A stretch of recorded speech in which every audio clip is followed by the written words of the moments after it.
Sobat Mageran, kembali lagi ke channel YouTube Livian Movie. Kali ini Livian Movie akan mereview anime yang berjudul Osama Ranking atau Ranking of Kings. Anime ini adalah anime terbaru di tahun 2021 ini. Dan menurut saya ini adalah anime yang sangat bagus. Hanya sekedar mengingatkan ya guys, ini hanyalah spoiler. Jadi bagi kalian yang tidak suka spoiler, silahkan untuk mengeklik tombol subscribe-nya dan tanda loncengnya juga. Dan jangan lupa komen film apa yang ingin saya review. Dan apalagi bagi kalian Wibukers, silakan untuk mengeklik tombol subscribe-nya dan loncengnya juga. Dan jangan lupa tekan like jika kalian suka. Tak usah banyak bacot, langsung saja ke alur cerita filmnya. Film diawali dari seorang bocah ingusan bernama Boji. Ia terlahir dari sebuah kerajaan yang besar dan ia juga keturunan dari seorang raksasa. Wah, sangat beruntung sekali bocil FF ini.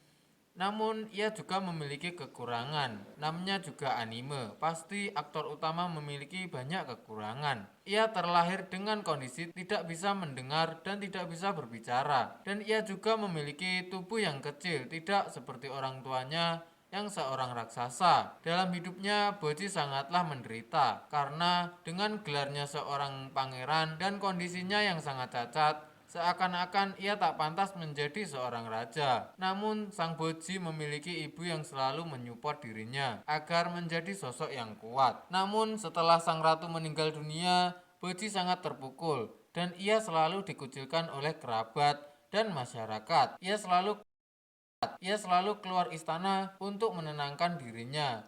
Dan tiba-tiba Boji melihat sosok bayangan hitam yang lewat di depannya. Lalu Boji menghindarinya dan bayangan itu malah mengejarnya dan bertanya kepada Boji, "Siapa kamu? Dan mengapa kamu menggunakan mahkota?" Dan Boji pun menjawab dengan wah wah, karena namanya juga orang bisu, nggak bisa menjawab. Yang intinya Boji ingin berkenalan dengan bayangan itu. Dan bayangan itu mengenalkan dirinya, yang mana ia bernama Kage. Lalu Kage memalak Boji untuk menyerahkan hartanya dan ia hanya bisa memberikan pakaian yang ia kenakan, yaitu pakaian kerajaan. Dan selepas memberikan pakaiannya, ia pun pulang hanya mengenakan kolor pendek saja. Untung kolornya nggak ada gambar Batman. Saat perjalanan pulang, ia ditertawakan oleh masyarakat sekitar dan mengatakan bahwa Boji itu adalah anak yang bodoh dan ia tak pantas menjadi seorang penerus raja. Keesokan harinya, Boji kembali membawa pakaian yang bagus-bagus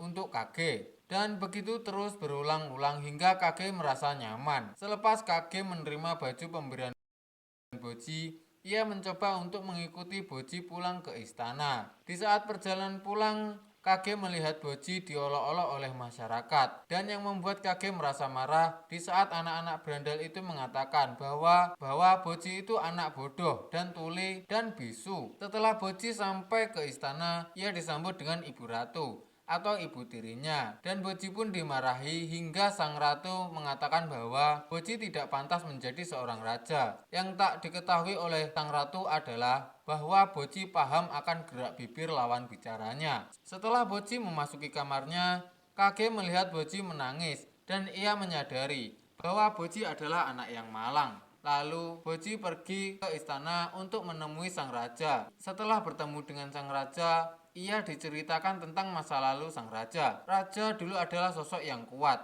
Ia dapat mengalahkan banyak monster dengan sendirian. Lalu di saat sang raja menjelaskan panjang lebar tentang masa lalunya, ia tiba-tiba batuk berdarah. Dan itu pun membuat para ajudannya sangat terkejut. Dan raja pun meminta Boji untuk mendekat dan memegang tangannya. Lalu Shin berpindah ke Kage yang tertangkap oleh guru Daida. Dan guru Daida pun bertanya siapa yang akan ia bunuh. Lalu Shin memperlihatkan pertarungan kecil yang dilakukan oleh Kage dan guru Daida. Dan setelah melempar sebilah pisau, Kage pun melarikan diri. Dan Shin pun berpindah kepada Boji yang sedang berlatih dengan Domas. Lalu mereka didatangi oleh Pangeran Daida. Pangeran Daida adalah anak dari ibu tirinya tadi ya guys. Jadi Pangeran Daida adalah adik tirinya. Pangeran kedua ini dari hasil hubungan wik-wik antara ibu tiri Boji dan raja. Ia meminta untuk bertanding dengan Boji. Lalu Domas melarangnya. Dan Daida pun meminta Domas untuk sebagai gantinya. Dan Domas pun menyanggupinya. Setelah selesai bertarung dengan Domas,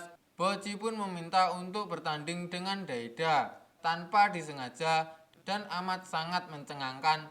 Dan selesai sudah chapter kali ini. Bagaimana cerita selanjutnya? Apakah Boji akan berteman dengan Kage? Dan apakah setelah mereka bertarung Boji akan menjadi kuat? Dan bagaimana menurut kalian? Dan siapakah yang akan menjadi pemenang pertarungan nanti? Saksikan terus di channel YouTube Livian Movie. Terima kasih telah menonton.